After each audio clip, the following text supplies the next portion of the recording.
Ajnanatimidandasya Jnananjanashalakaya Chakshurunmilitam Yena Tasmai Shri Gurave Namaha Namashrishtam Manumapi Sachiputram Atrasarupam Rupam Tasya Grajamurupurim Madhurim Goshtavatim Radha Kundam Girivaram Maho Radhikamadhavasham Prapto Yasya Pratitha Kripaya Shri Gurum Tannatosmi Vancha kalpatarubhyascha kripa sindhubhyaiva cha patitanam pavanebhyo vaishnavebhyo namo namaha Nikhila shruti mole ratnamaladiti nirajita padapankajanta Aji mukta kulairupashyamanam paritasvam harinam samshrayami Anarpita charim chirat karunayavatirna kalho Shamarpaitumannatujvalarasam svabhakti shriyam Hari purata sundara dyuti kadamba sandipita Sada hriday kandareshvurato vasachinandana Ajanulambita bhujo kanakavadatu Sankirtanaika pitaro kamalaya taksho Vishwambaro dvijavaro jugadharma palo Vande Jagat Priyakaro Karunavataru Ladini Shakti Swarupaya Gauranga Suridaya Cha Bhakta Shakti Pradhanaya Kadadhara Namostute He Krishna Karuna Sindho Dina Bandho Jagatpate Gopesha Gopika Kanta Radha Kanta Namostute Radhe Vrindavanadishe Karunamrita Vahine Kripaya Nijapadabja Dasyan Mayam Pradiyatam Bhaktya Vihinaya Aparadha Lakshaya Shiptaschakamadittarangamadhye Kripamai tvam sharanam prapanam Vrinde namaste charanarvindam Vrinde namaste charanarvindam Srila Gurudev ki jai Sriman Mahaprabhu ki jai Shri Dauji Gopal ki jai Shri Grantharaj Srimad Bhagavatam ki jai Shri Venu-gita ki jai Gaur Bhakta Vrinda ki jai Gaur Praman So good evening to all of you. Welcome. Thanks for joining us. And we are continuing today with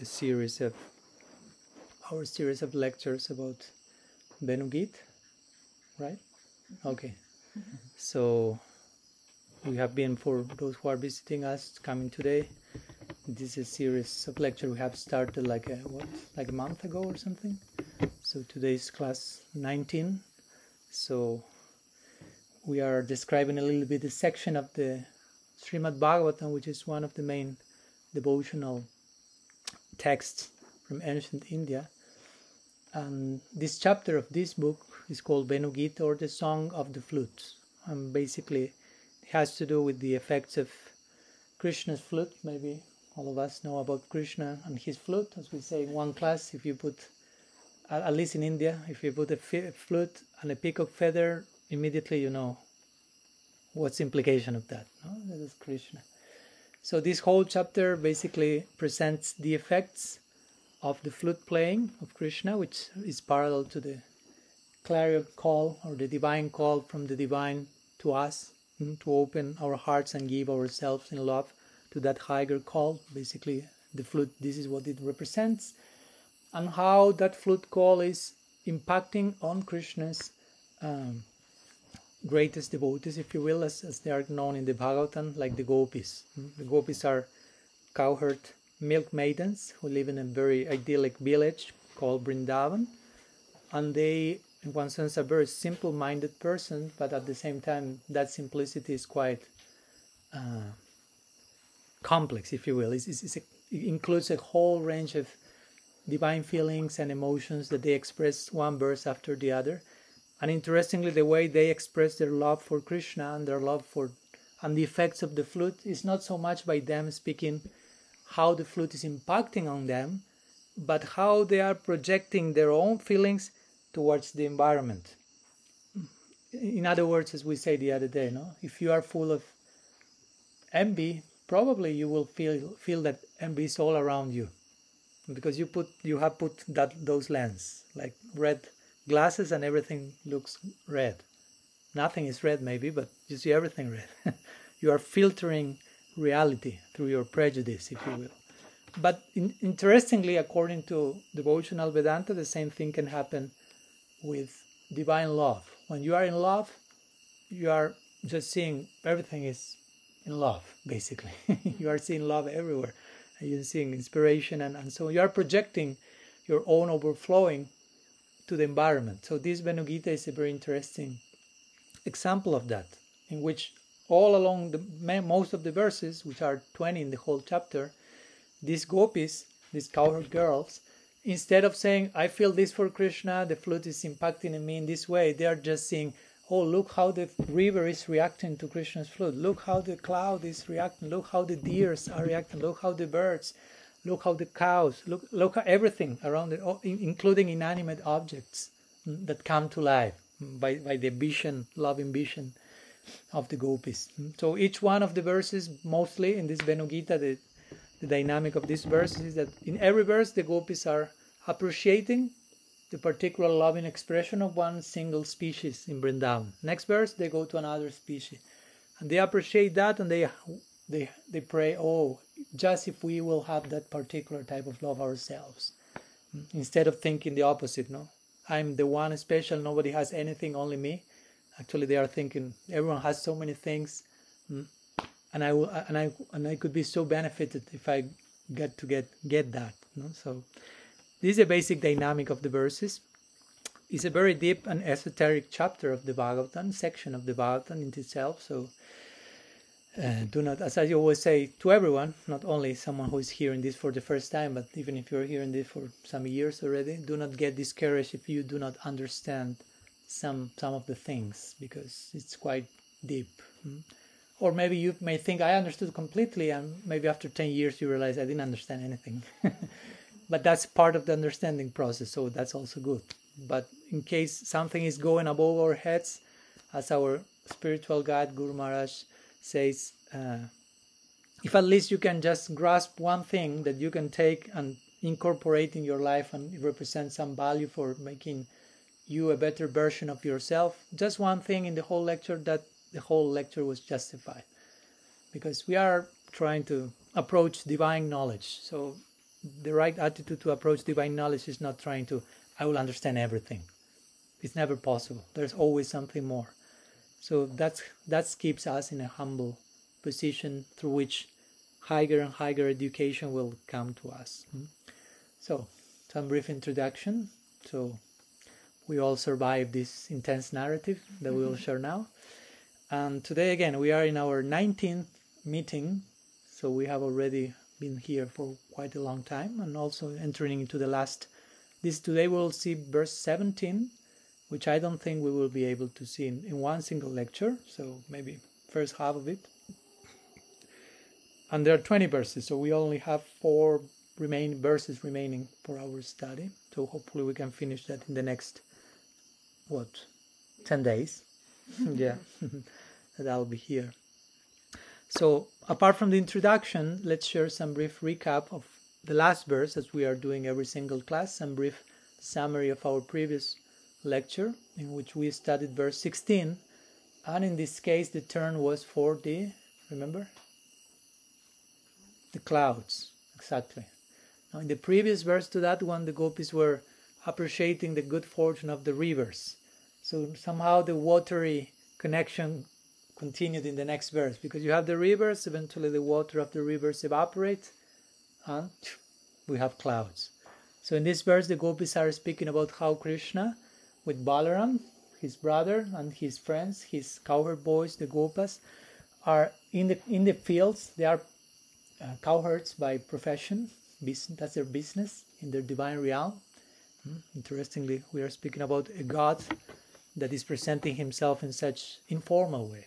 That's the God we worship. God is unlimited. He has unlimited forms, and this is one that he becomes like that because of the type of affection that is surrounding him, as we always say.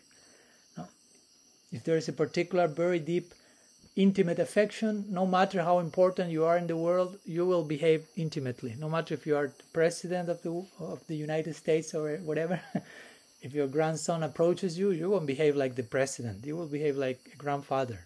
So you become something according to the affection that is approaching you.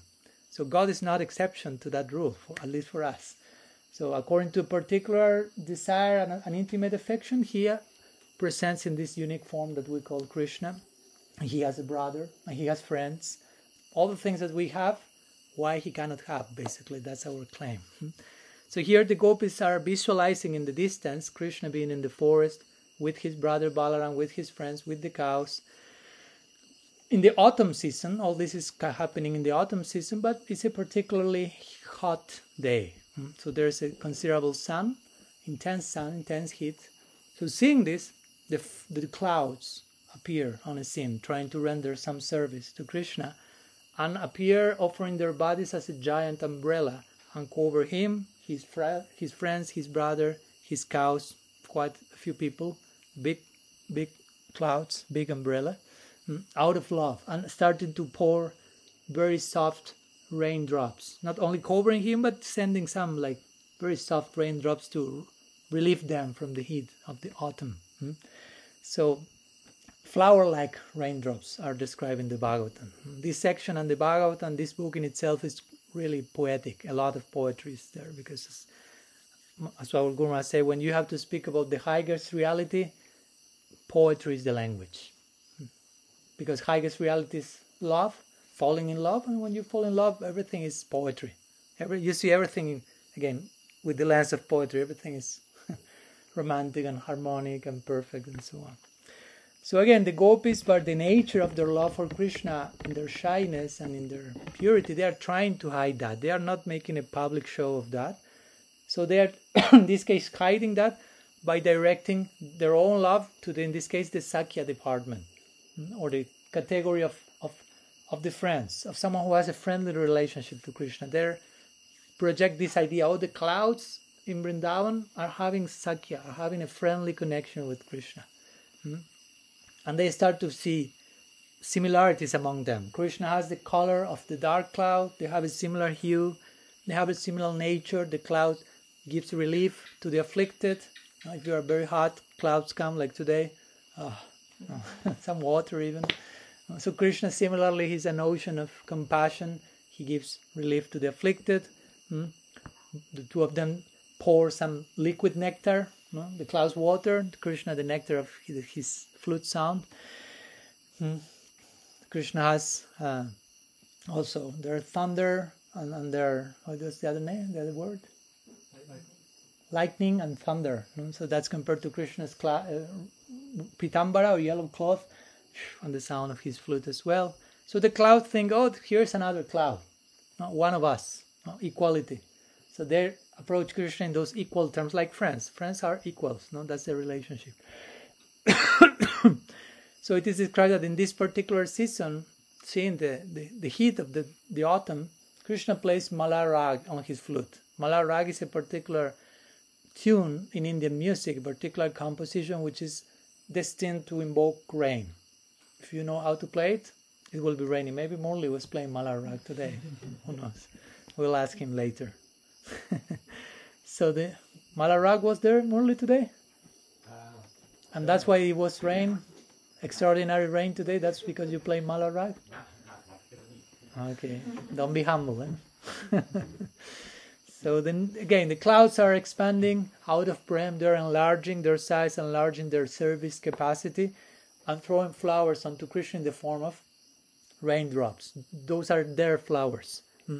They're offering their bodies by expanding themselves, the clouds, and they're offering their very essence, which is water, in the form of these raindrops to create some relief and service. Or some of our masters, acharyas, have commented, actually they are the denizens of heaven throwing flowers to glorify Krishna. And some of them get stuck in the clouds, and the clouds are like releasing them, whatever the case. So, as usual, in every single verse, the gopis conclude by saying, let us pray to be born in our next life as clouds. So we can offer Krishna this type of service, we can offer this type of relief or whatever he needs that we are not able to do now. Because in this particular situation, the gopis are in a stage of the unfolding of the relationship with Krishna, which is called Purvarag, which means like when you are fall in love with someone, but still none of the parts have officially acknowledged the feeling. There are glances, maybe some messages, whatever, no? Indirect things, but not like the consummation of the relationship. So that's the particular stage in which Krishna and the gopis who love Krishna romantically, of course not mundane romanticism, but divine eros, they are in that stage. So they are not yet able to consummate their relationship with Krishna, and everything around them is pushing them in that direction more and more and more and more. That's the function of all these sections.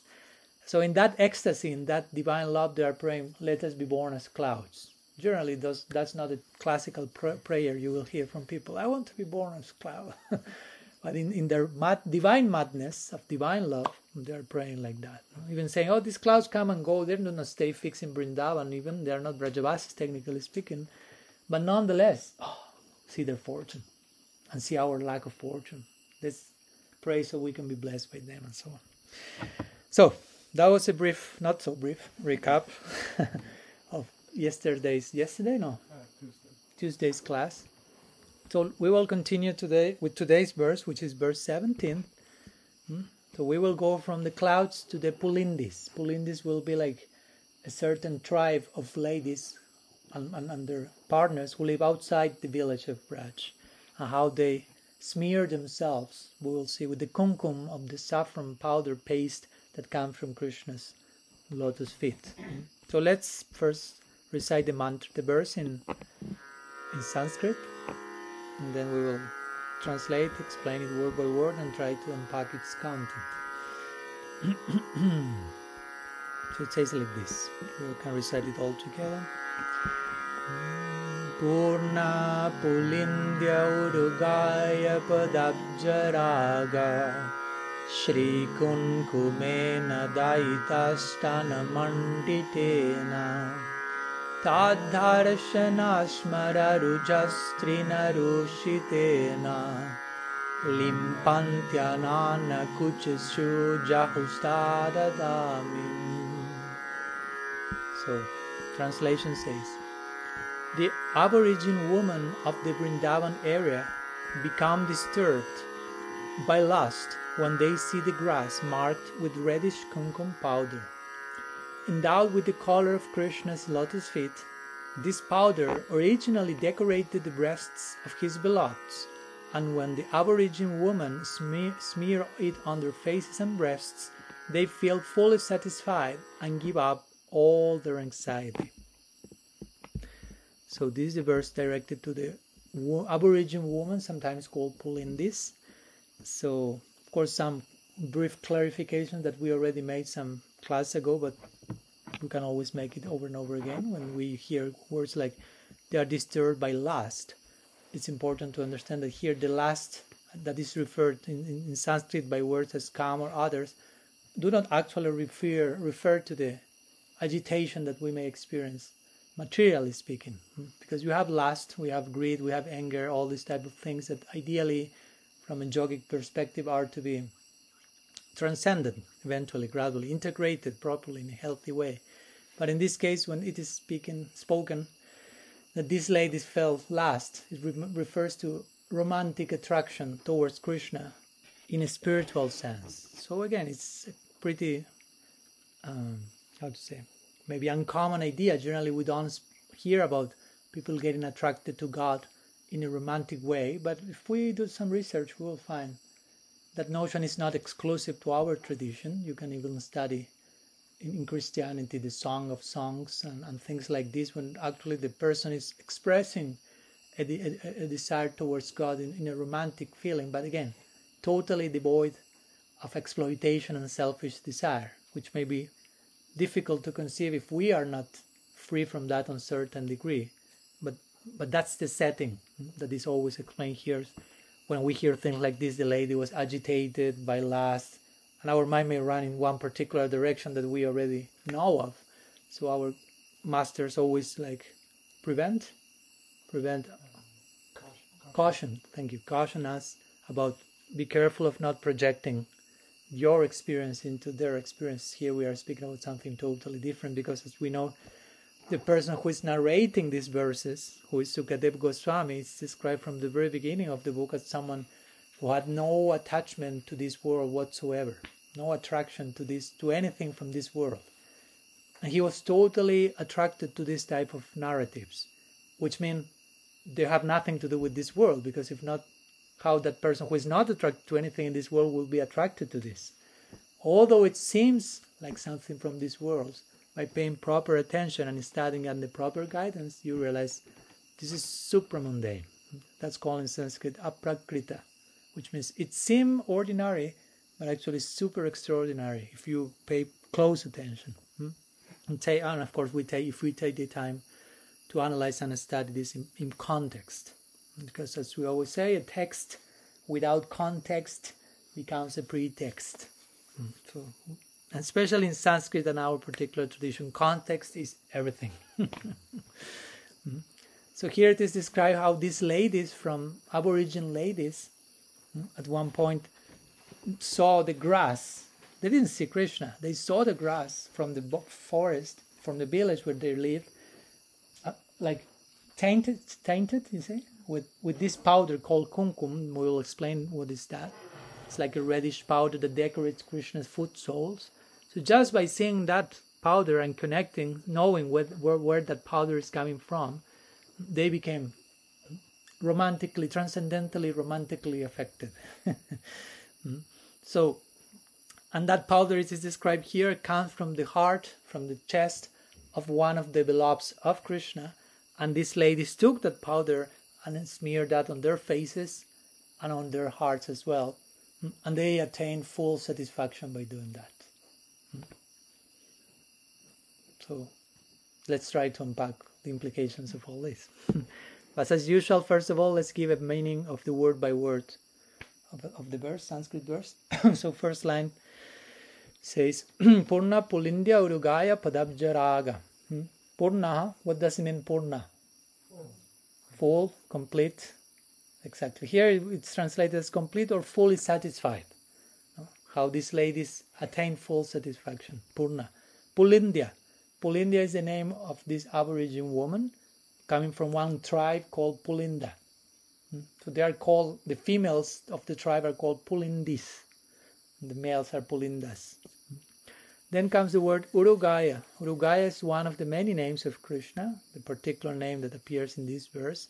So we will explain what does it mean, but basically it means he who is praised by very selected song, or he who sings in a very special way.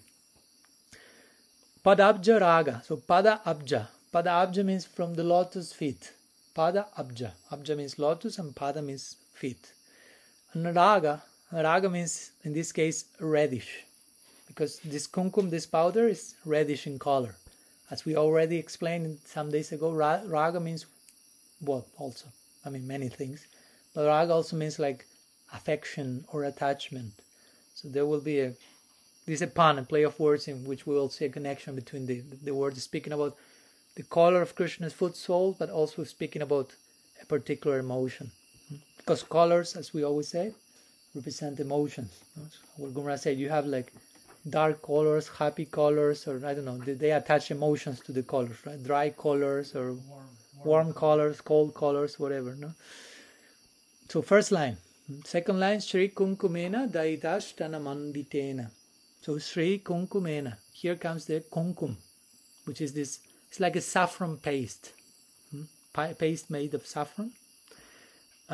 So Shri, the word Shri has many meanings. I don't think we'll speak today about that next class, but also sometimes it's like splendor, beauty. So that kumkum, that saffron paste was endowed with splendor, basically. What that splendor about, we will see. Daitashtana manditena. So Daitashtana manditena means which was an adornment on the breasts of the beloved.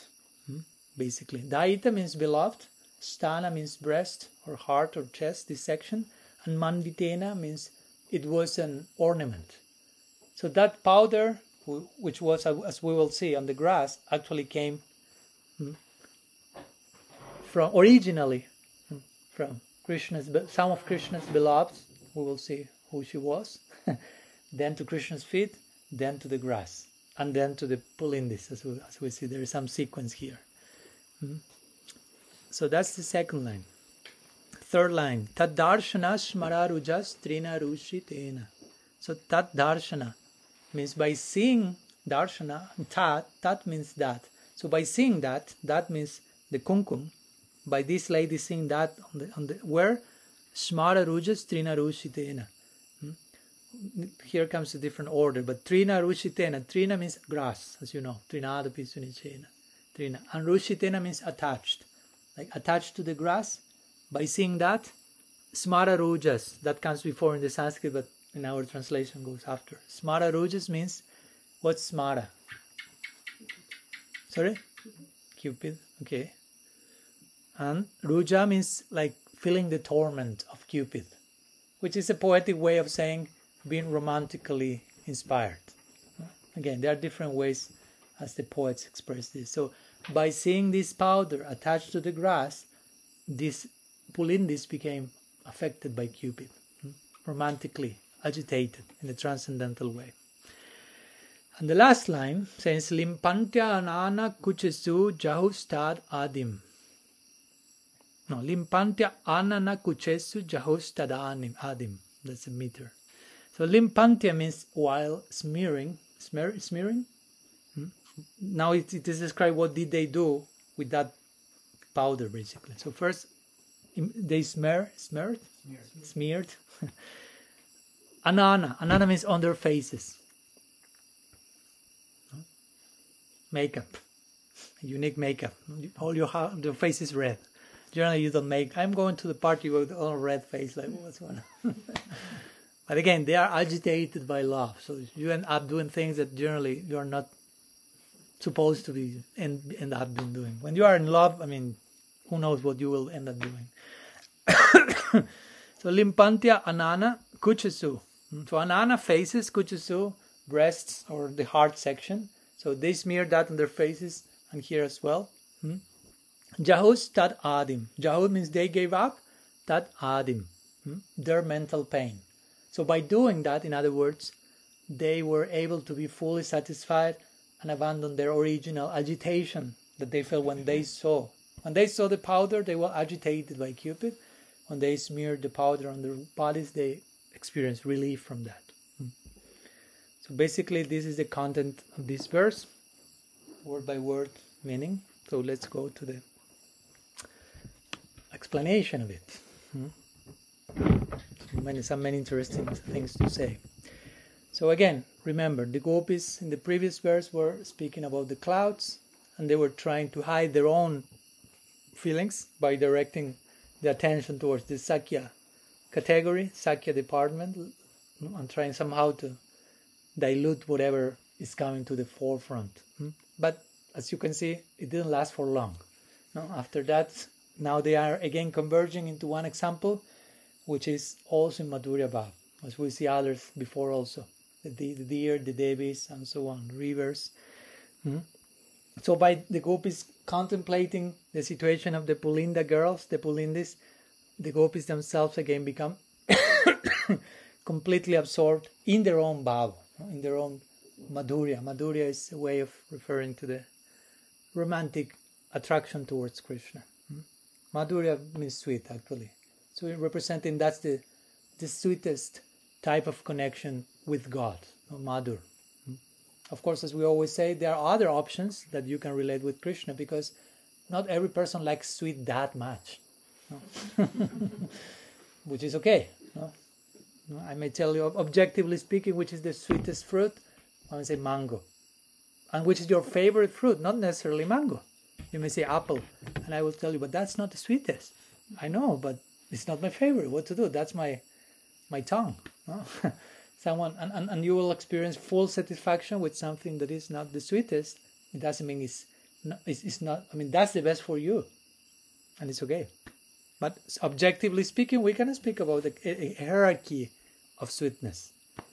So in this case, Madhurya Bhav is connected to this extreme sweetness. But again, sweetness is everywhere in Vrindavan. It's not that Madhurya Bhav is sweet and the other things are not sweet. We sang recently this song by Vallabhacharya, remember? The Madhurashtakam. And basically there he says everything is sweet. There in Vrindavan, everything about Krishna is sweet. But there are degrees according to the longing of one's tongue, if you will, inner tongue. So, here the gopis are speaking about the Pulindis, who again, the Pulindis do not live in Vrindavan, as we will see, but they live in the outskirts of Vrindavan. So the question is, are the gopis with the Pulindis in this moment, or how they are saying or seeing what they are seeing? And again, as usual, no, the gopis are not there. Many of these verses, the gopis are in the village of Vrindavan and visualizing in trance, in samadhi, what's going on in the distant situation with Krishna in the forest, or in this case with the Pulindis in some other part of the forest. As we will see, they happen to go to the forest to pick wood and things like this. So they have a vision from their homes, if you want to say that word. For them, their homes are not their homes, but whatever. And from there they narrate the verse. No, that can happen. We, for example, in the great Bhagavad Gita, we all have heard that how the Bhagavad Gita begins with someone having a vision of something happening in the distance. That person is Sanjaya. Remember Sanjaya? And Sanjaya is sitting there with Dhritarashtra.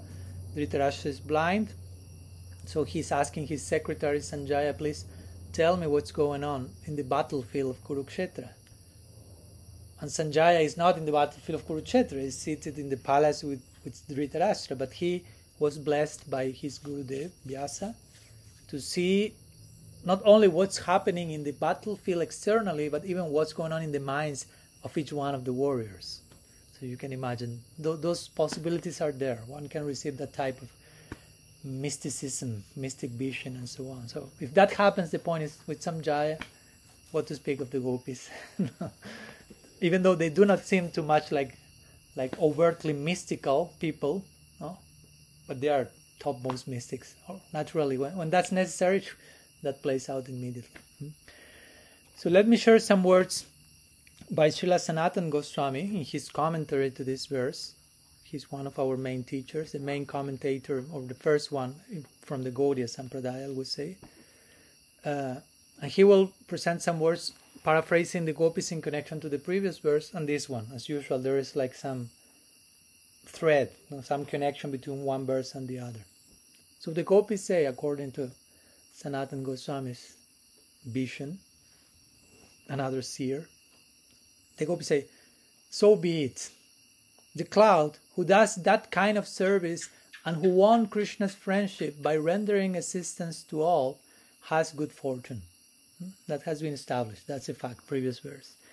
Can even just the good fortune of the woman of this low stratum of society, who are sometimes rejected as being considered outcasts be described. Here, and Sanatana Goswami continues, here not only the Pulindis, but all the women belonging to this stratum, such as the Bilas or others who roam in the woodlands, are worthy of being included here due to fellowship. So what's the meaning of this, of being outcast and stuff like this? This is difficult to imagine for us in our present time and society, because we don't live in a society that is ruled by what's called Varna Ashram, or these divisions in society according to different situations, and which is also, it's a long topic, I won't enter into that, but it's important to understand it properly. It's not just like, how to say in English, caste system, as it is sometimes negatively depicted, like discriminating stuff, and this goes there and this goes there, but actually a social organization in which people are engaged according to their proclivities and nature, acquired nature. I mean, everyone has a certain nature, and it's important they get to attain a livelihood, if you will, an education that may nourish that nature, and they attain fulfillment and so on. So in that connection, there are certain people that at those times, in that particular system, which also exists in the Lila, interestingly, due to certain nature and habits, were considered sometimes called outcasts, which implies they were not following certain principles which are generally at least considered from the perspective of Varna Ashram, proper for civilized people, basically. No? So people that, for example, and again, I know this may sound extreme in our Western society, postmodern times and so on, but for example, in that system, if you are, for example, eating meat, you are not considered that's not considered as something very civilized. And of course, nowadays in this world, the opposite may happen.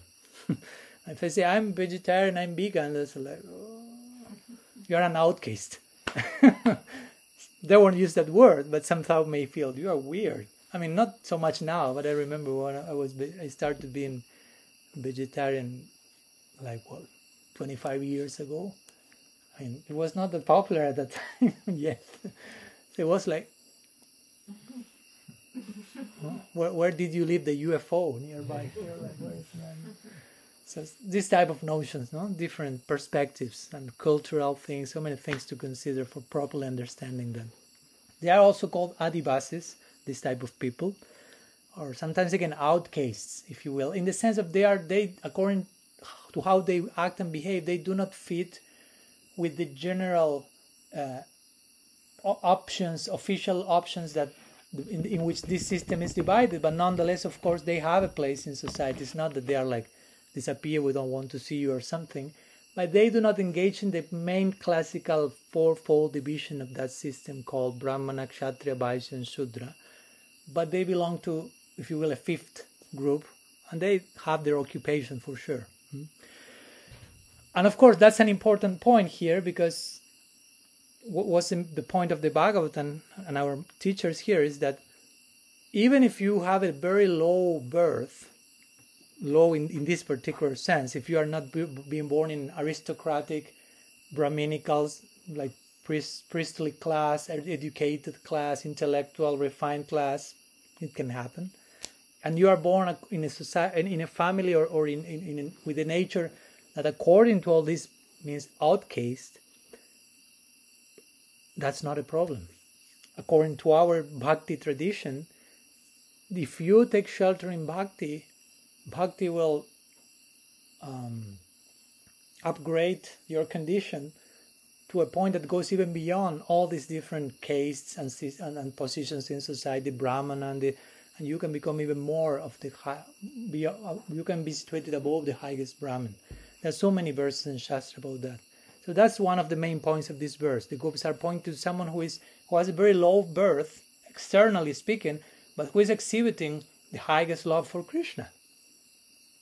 So the point is, even if you are born in the worst possible circumstance, still you have the potential to attain the highest thing.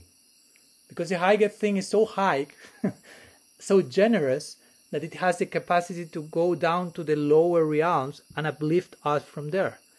And of course, first time I read this verse Pulindis being outcast and so on. I thought, no, Pulindis, no, it's me. I was not born in Varna ashram with Brahminical status and blah, blah, blah. I have not that. I'm an outcast, technically speaking. And most of us from the West, according to that perspective, is the same.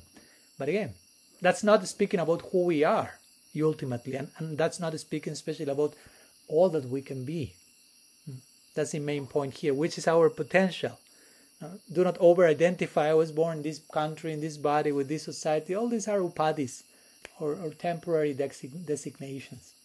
But bhakti, which is the internal potency of Bhagavan, of the divine, is so pure and so merciful that it has the capacity to uplift even the most fallen. And there are so many statements in our Shastra, in our scriptures about that. Kiva Vipra Kiva Nyasa Sudra Kinenai Se Krishna Tattvavidya Se Guru Hai. That was said by Mahaprabhu. No, it doesn't matter to me if you are a Brahman, Kiva Vipra, Kiva Nyasi, if you are a sannyasi, all these are the highest possible posts in Vedic society. Or Sudra Kinenai. Sudra means the opposite, like the lowest part of the system. I don't care about that. He said, say Krishna Tattvavidya E Guru Hai. If someone knows the truth about Krishna, that person is my guru, he said. I'm not looking for a guru who is Brahmin, Indian, male, female, blah, blah, or blah. No? I'm just looking for the essence. If that person has love for the divine, I don't care if it's a Pulindi who was born in an aborigine tribe, uncivilized, whatever. And the Bhagavatam itself has so many examples of that. You have the famous example of Vritrasura. I think my previous visit, we went through the verses of Vritrasura, which represent, in one sense, the essence of all the things that here are being more clearly unpacked. 4 prayers of Vritrasura. Vritrasura was born in what we call a Asuric family, or a demoniac family, like officially. No, that's the label, Asura. And he offered, incredible prayers to Krishna. Prahlad Maharaj, again, he was born from Hiranyakashipu, which is saying in the Shastra, Hiranyakashipu was the worst possible person you can even conceive of, like the most materialistic, selfish, exploitative person. And his son was born from that, with that blood, if you will, from that lineage, but was the topmost saint. And so on. Namacharya Sila Haridas Thakur, and so many things we can say, but I don't want to go so much into detail. But that's the main point, so we do not feel like actually the Bhagavatam is discriminating anyone. Actually the opposite is being established here. No? Even if you are born in such a situation, the highest doors are open to you. And be careful if you are born in a high situation, because you may get proud of that, and you may go down. If you are born in a low situation, that may help, so you remain humble. Do not think, I'm this, I'm that. And from that, you get further and further upgraded. So again, these Pulindis are part of a tribal group, different tribes like Sabara or Pulinda. And it is said that some of the men from that tribe, generally in Vrindavan, act as palanquin carriers in the towns and villages of Vrindavan. That's the men's engagement in that dynamics. Or tilling the fields or digging, this type of works, menial labors and so on. So again, they are not out of society altogether. They have their place. And their wives, the female members of the families and daughters and so on, sometimes when they are not busy at home, they go from forest to forest in their spare time, and they collect dry wood or cow dung, which is used in India as how do you say in English? Fuel, dry, of course, cow dung. This very, very good fuel. Or varieties of edible leaves from the forest and fruits and roots. So that's the situation here. The Pulindis are in one of those situations, and they find this kumkum in the grass. So generally, because of the social dynamics of the Leela, the social dynamics of this divine play of Krishna in Vrindavan on earth some thousands of years ago, as it is described about, and Krishna is not coming near these Pulindis. They do not have like close association. All of them respect, if you will, certain codes of society. So they have social etiquette, like what Krishna showed when he met the Dvija Patnis, also the wives of the Brahmins who were engaged in sacrifice. They want to join Krishna. But Krishna said, you're Brahmins, I'm Vaishya, there's something to be upgraded here yet. No? So of course, eventually they get the chance, but not they're trying to show there has to be some compatibility also mood and nature. So in certain situations you may not have that, but of course again, if you are sincere, you will get to that particular point eventually. So in this case, the Pulindis are not associating directly with Krishna, but they are in the area of Vrindavan, working sometimes there nearby the forest, so they are not deprived of hearing the flute, which, as we know, Krishna plays the flute, and it is not only heard in the immediate surroundings, but somehow the Vayudev, the god of the wind, and everyone makes all the arrangement with the breezes, so the sound of the flute is expanding everywhere else in the whole area. So when they hear the flute, they start to become captured by that and to speak about Krishna. We will know how they get to know different Leelas, stories about Krishna, and Krishna Prem starts to manifest in their heart. Divine love starts to manifest in their heart. Actually, indeed, everyone in Vrindavan, in this divine village, had this divine love. If you study, for example, Raghunath Das Goswami's Braja Vilas Tava, that's a very nice series of verses where he depicts all the different inhabitants of Vrindavan, flowers, trees, animals, humans, how everything expresses their love for Krishna. So these Pulindis are not an exception to the rule. In his Govinda Lilamrita, Srila Krishna Das Kaviraj Goswami also mentions these Pulindis in one chapter that has to do with the Bamsi Chori Lila. Bamsi Chori or Venu Chori Lila, which is the Lila where Krishna's flute is being stolen. Because we already mentioned something like that, no? Because Krishna plays the flute, and that flute mesmerizes everyone and stops everyone from doing what they are doing. Everyone becomes like stunned in ecstasy. So at one point the gopis say, this flute is like, creating a whole chaos in the whole village. So let's take that flute for a minute. Let's steal the flute from Krishna. Of course, they love the flute. It's not that they are against that, but it's a way of creating some further dynamics in the relationship. So sometimes Krishna is with his flute, but for some particular reason, there are many of these leelas, the flute is being stolen. So Krishnadas Kaviraj Goswami say that seeing Krishna's distress at realizing his flute's loss, Krishna say, where's my flute? Lalita, who is one of the gopis, leader one, say, "Oh crown jewel of devotees, why are you so concerned about a dry piece of bamboo?" No. If you know who is Lalita, you will understand her tone, you say?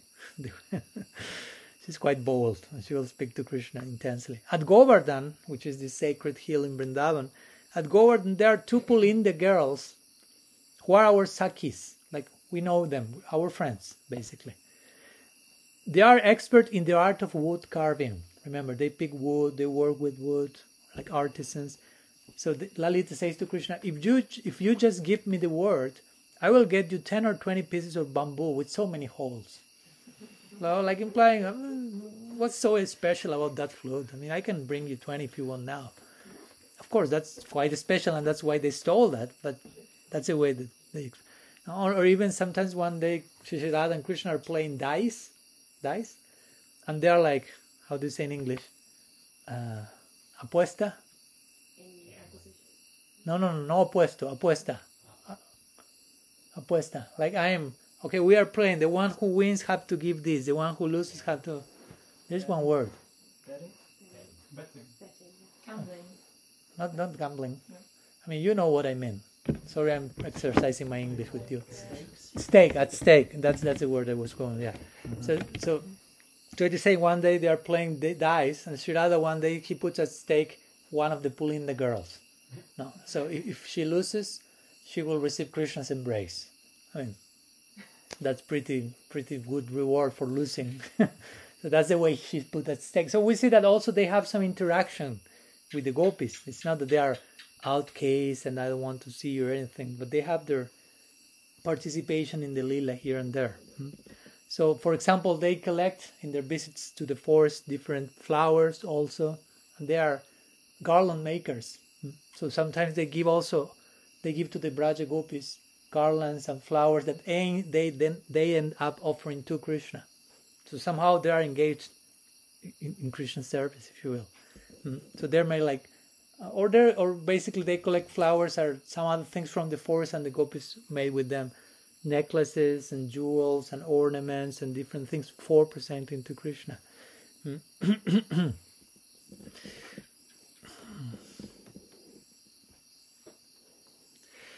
And it is in that context that the Gopis, being pleased with the service and help that the Pulindis are given to them, that the Gopis sometimes speak Harikatha to them, to the Pulindis. And that's how the Pulindis also get to know more in detail about Krishna and his Leela, his pastimes, because the Gopis themselves share with them many of the things. So by the association of someone so powerful as the Gopis, of course, we'll see how these tribal girls are infused with prem. So that's, of course, an important point for us, which is how this bhakti is transferred from one heart to another.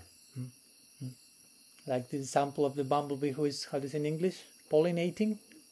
So it's taking some pollen from one flower, going to another flower, and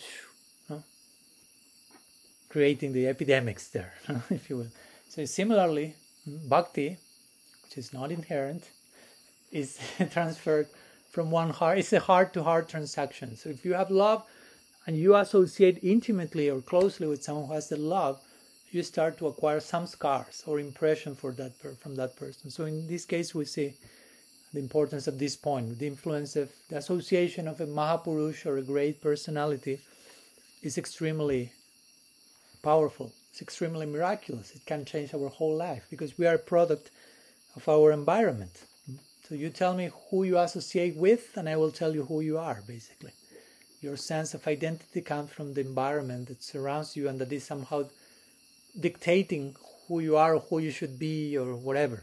So if we expose ourselves to another type of environment with another values and another ideals, and we open our heart to that, we'll start to see, oh my God, I'm starting to be something else, to change. I mean, I'm the same person, but at the same time, I'm not the same person. What's going on? My potential starts to blossom. But for that, you need proper place. Like the seed will fructify, but if you put not here, but in a proper land, proper earth, proper work, proper weeding, similar here. So by proper company, anything can happen. Whatever, the wildest miracle you can conceive and more, that can happen in the proximity of enlightened people. So here we have an example of the Pulindis and the Gopis. Also something interesting, and I may extend some minutes with your permission, one symptom of the Purva Rag that the Gopis are experiencing, remember Purva Rag is this ecstatic love, ecstatic falling in love when they have not yet consummated their connection with Krishna. But one of the symptoms that show how pure this love is that it's totally devoid of envy. So when the Gopis see that someone else is attracted to Krishna romantically, they do not feel jealous. No, it's not feeling, oh, competition is here. I want to be the only one. Nobody else. Which is, of course, the standard of romantic love in this world, basically. No, it's not that, okay, I'm in love with him and him and him and him and her and her, and you're married. I say, well, I have 74 other wives. Generally, that won't happen. I mean, that may happen, but that won't work. But here we are speaking about another type of romanticism in which that works. No? Because there's no selfishness. Nobody's trying to take from anyone, interestingly. It's just all of them concentrated to give to the center. Of course, Krishna represents the center. He's not any mundane husband. So that's the difference. No? Generally, our husbands on earth are not Krishna. So, and it's okay that it's limited in that way, the relationship, because again, it's not Krishna. But when we speak about the absolute, unlimited possibilities come. So, it is said that when the Gopis see someone else attracted to Krishna, not only they do not feel jealous or nor envious, but their own attraction to Krishna increases, grows exponentially by seeing others' attraction. That's the idea. I love that person. I see you love that person. Oh, now I love more than that person. And I love you also because you love that person that I love. That's the dealing. That's how it works. It's not like not only me, not you, because we are speaking about, again, the perfect object of love. So all loving approaches will find satisfaction there. So try to remember, and at this point of the Purva Raga unfolding, the gopis do not see Krishna too much per day. They only see Krishna twice a day, when he's going to the forest with his friends and cows, when he's returning from the forest with his friends and cows. Those are the 2 moments of the day the gopis can have a glimpse of Krishna, and that indirectly, not like with telescope or something. They just can silent glances and Krishna is, and those 2 moments are especially crowded. Krishna is leaving for the forest, the whole event in Vrindavan, everyone is there.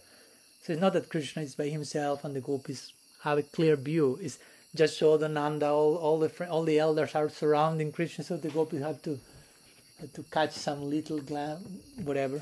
And when he returns, the same. All Vrindavan is dying in separation, and Godhuli, Krishna is returning, and all Vrindavan rush to give him the welcome, and the gopis in the background, like from some moon tower or something, like trying to catch here and there. And the gopis themselves are busy with her household chores and so on. So again, it's not an easy situation, an easy dynamic, but all of that is increasing their love, as we always say. And the obstacles nourish their longing. If you really have longing for something, whatever obstacle comes in the way, that will only increase the attraction. If you say, I love you, but I have one obstacle, and I say, no, I don't love you anymore, it's this obstacle. You say, you never loved that person. If you really love someone, you put all the obstacles you want, and the love will only increase exponentially. So, let's share a little bit the sequence of this verse according to Sridhar Swami, the ancient commentator of the Bhagavatam. Because again, there is a sequence of what's going on here. So he says how the Pulindis attain Purnatva. Purna means complete, and Purnatva will mean like completeness. In Sanskrit, generally, you add the twa at the end, and it's like the ness in English, right? Something, or sheep, depending on the case, right? Friendship, completeness. So the gopis attain Purnatva let's say, in 4 installments. First of all, we have the kumkum, this red powder, which is smeared on Krishna's girlfriend, lover. We will see who she is, on her heart and chest and so on. Then, first part. Second, when these girls interacted with Krishna, this kumkum ended up in his feet. Second part. So that's the sequence of the whole thing. Third, Krishna is wandering in the forest, and the kumkum that was on his feet ends up being on the grass in the forest. Third. And fourth, by seeing that kumkum on the grass, the Pulindis become affected by Shmara, by Cupid. What may have happened if they would have seen Krishna directly? They just saw the powder that was on the grass, that was on Krishna's feet, in connection to one love. And that much indirect connection inspired prem in them. So again, the idea is, if you are like, how to say, open, if your inner antenna is aligned in the proper place, even the most insignificant, quote unquote, stimulant will be enough to create a forest fire, if you will, of attraction. So the Pulindis saw that, and they took the powder and smeared that again on their faces, breasts, and hearts. And they attained, therefore, Purnatva, or completeness. But Sridhar Swami comments then, paraphrasing the gopis, he concludes his commentary saying, "By the gopis think, to hell with us, who are unable to find such means of eradicating the same distress." Because remember, the gopis are comparing, projecting their love to other beings and seeing how they are fortunate to obtain that, but we are not having that fortune yet. yet. They will have the greatest fortune, but that's yet to come. The stage is being prepared for all these tensions and so on. This is a very nice point. Just by being in touch, going back to the pulling, this just touching the powder that's on the grass that was on Krishna, they experience prem. So by contacting something that had some connection with the object of my love, even a so-called inert object, that can happen. That can create a very wonderful effect. Uddhav said that in the Bhagavad. Tvayo pavukta shrak gandha basa lankara charchita bojino what's it say? Uchista bojino says tavan mayam jayemahi. He says Tvayo pavukta shrak gandha. But by us accepting your shrak, your gandha, shrak means the garland you use, gandha means the ointments you use. Then he says, Uchista bojinada, the remnants of your food, we, your servants, will very swiftly conquer your illusory energy. So Uddhava is presenting that case by wearing with your clothes. Uddhava was a personal servant of Krishna in Dwarka. Krishna was a prince in Dwarka. So Uddhava was wearing, the only things he wore was whatever Krishna used. The remnants, we call it, of his clothes. Mahaprasad, prasadic clothes. He wore the garland Krishna used. He ate what Krishna ate. Him whatever was remaining, he took that. I say by entering in touch with whatever entered in your contact, I'm conquering the illusory energy, which is Mama Maya Duratyaya. Krishna says in Gita. It's not easy to transcend Maya Shakti, the illusory energy. But here's a very user-friendly method. Try to enter in contact with those things that have entered in contact with Krishna. So that's our connection. That's similar to what we say before, entering in contact with a great personality. In Sanskrit it's called Dasa Dasa Dasa Nudas. Krishna Mahaprabhu says that Gopi Bhartu Pada Kamalayor Dasa Dasa Nudas. Srila Siddhar Maharaj will say ours is the fifth position. We have Krishna, then we have Krishna Das, his eternal associates, Nitya Siddha, then we have Krishna Das and Udas, those who attain that position by practice sadhana siddha. Then we have Krishna Das and Udas, those who have not attained perfection but who are advanced practitioners in that direction. And then we come there.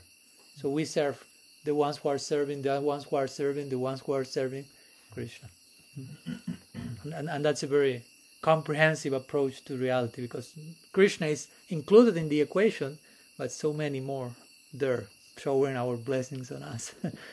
These very important elements, we call them Maha-Maha-Prasad. Sometimes Krishna Das Kaviraj speaks about that, the power of the water that washed the feet of the Vaishnav, the remnants of his food, and the dust from his her feet. Those are very sacred items. And you even in this world see some, I mean, it's nothing in comparison. But I don't know, if you worship some rock star in your childhood, I don't know, Jimi Hendrix or something like that. I know I'm older than you, sorry for the out-of-date example. And he's your deity, and someone brings you, here I have a piece of wood from the guitar that he put on fire in Monterey Pop Festival. He put on fire, he make a yagna out of that. Not sacred one. But here's this remaining piece of wood. And if you, worship that, for you, that piece of wood is like heaven. But for someone else, it's like, that's a piece of wood. What's the effect of that? But it's in connection to someone who for you is everything. Of course, it won't make you transcend Maya Shakti and give you prem. But my point is, how can affect you something that is in connection to something that for you is so important. So what to speak if that person is, with all respect to Jimi Hendrix, Krishna. So that's an important point made here. No? The connection, Guru Parampara, the connection with personalities through which we approach the Absolute. By approaching Krishna through different agents, the connection is not diluted. The more the Parampara expands, the delivery is not further diluted, but on the contrary, each member of the succession is presenting their own contribution to enrich the current, if you will. So the more it expands, ideally, the more it becomes richer and thickened, if you will. Let's finish with some brief words from Vishwanath Chakravarti Thakur and Jiva Goswami about the purport of this verse. So Vishwanath Chakravarti Thakur first. He says in his Sarartha Darshani commentary, paraphrasing one Gopi said, the one who spoke this verse, the Pulinda women have reached perfection, but we have not. Therefore, we want to know what kind of austerities they have performed. Then Vishwanath Chakravarti Thakur comments, this is the hint in the Gopis' statement about the perfection of the Pulinda woman. Purna, they attain full satisfaction. They attain Purna Brahman, Sanatana, Sivatan say, Purnamada Purnamidam Purnat Purnamudachate Purnasya Purnamadaya Purnameva Vasisyate. You have the Guinness records of more Purna words in one verse. Invocation of Sri Upanishad and many other places. So that's Purna means complete. So Krishna is complete in every sense. If you attain the complete, you become complete, basically. Unless you attain the real complete all, you will be incomplete. And that's what we feel on every step in our life if we are not getting closer to the complete whole. So these Pulindas attain this condition of Purna. That's the word used in this verse. Complete, fulfilled, full satisfaction. Vishwanath continues saying, wandering without ornaments in the forest for gathering firewood, they attained the highest ornamentation and removed all suffering. So that's how the Gopis expressed through Vishwanath Chakravarti Thakur. These ladies are in the forest. So if you go to the forest to pick wood and things, I don't think you will decorate that much. No, it's not time for makeup. No, you are going to the forest. Like if I tell you, okay, we have to cut some wood here in Madhuban. It's not that, okay, wait 1 minute that I have to put the eyeliner and the lipstick and say, we are going to the forest.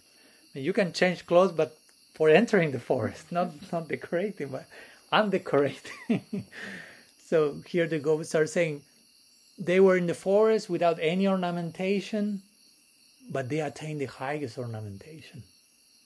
They decorated themselves with somehow you could say the dust of Krishna's feet in the form of this kumkum, which was in his feet.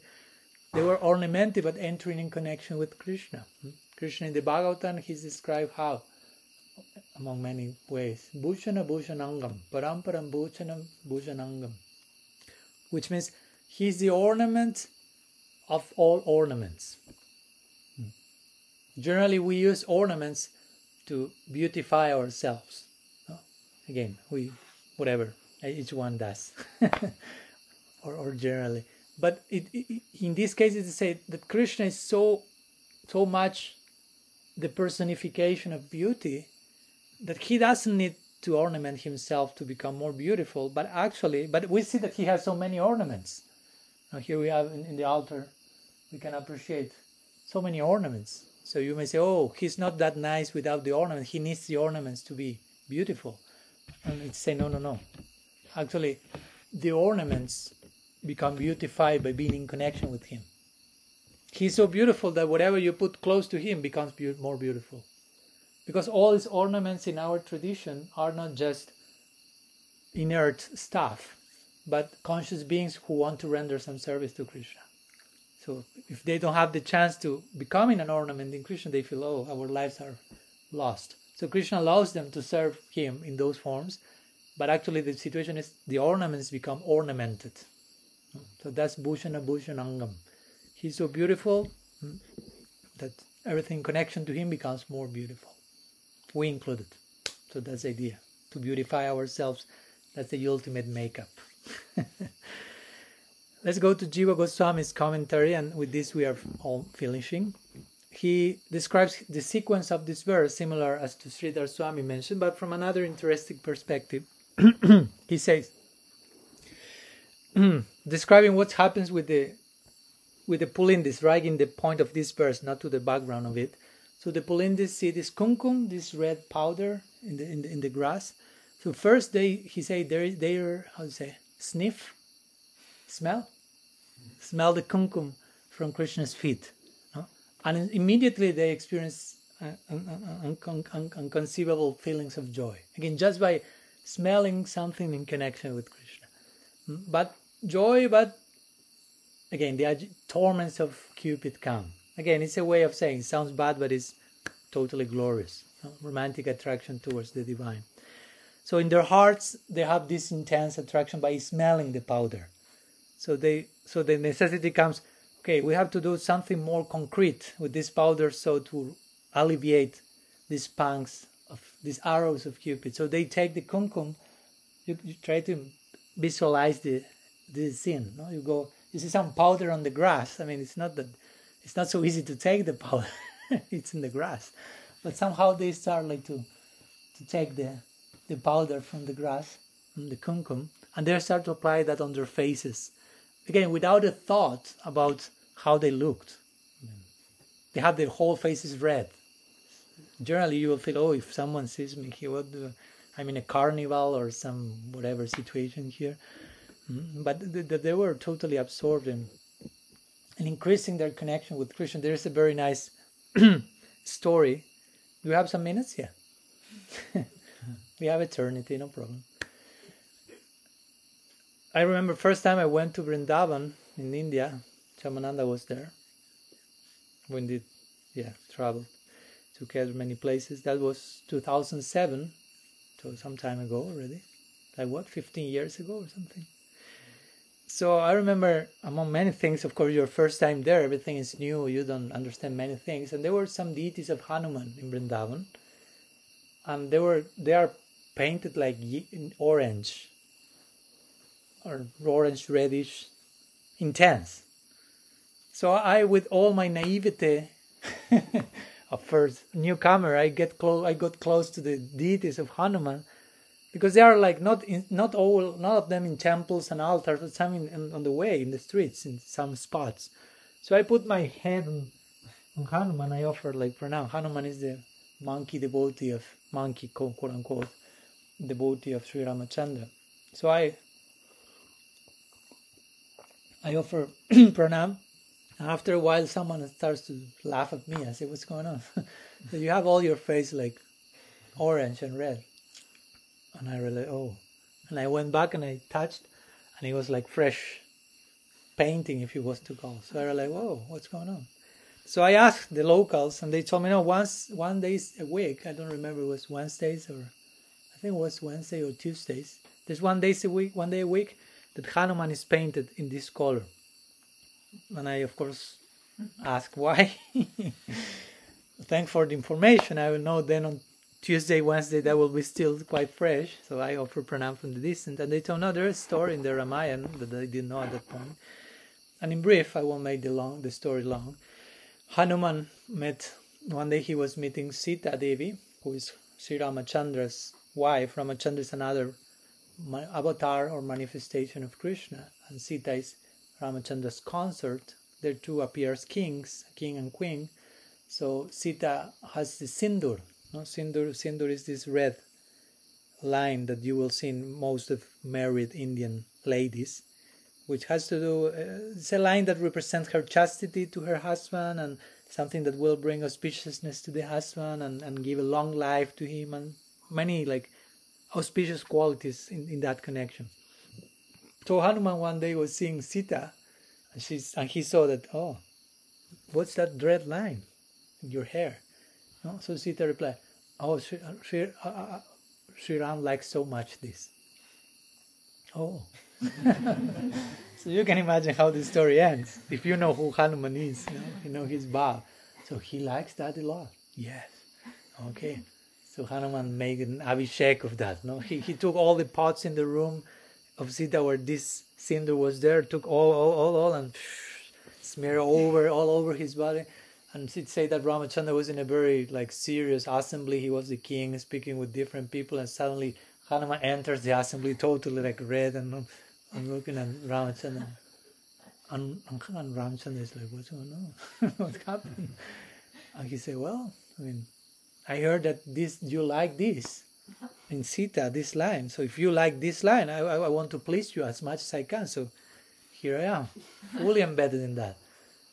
They say that Ramachandra is embracing Hanuman, he himself becoming like this, and saying, "Now one day a week you will be painted in this color to honor this particular pastime." That's why in Vrindavan they paint on that particular day. So that form of Hanuman is called Sindur Hanuman. Sindur Hanuman ki jai. So again, the point is, he's not considering how he looks, but how Ram feels.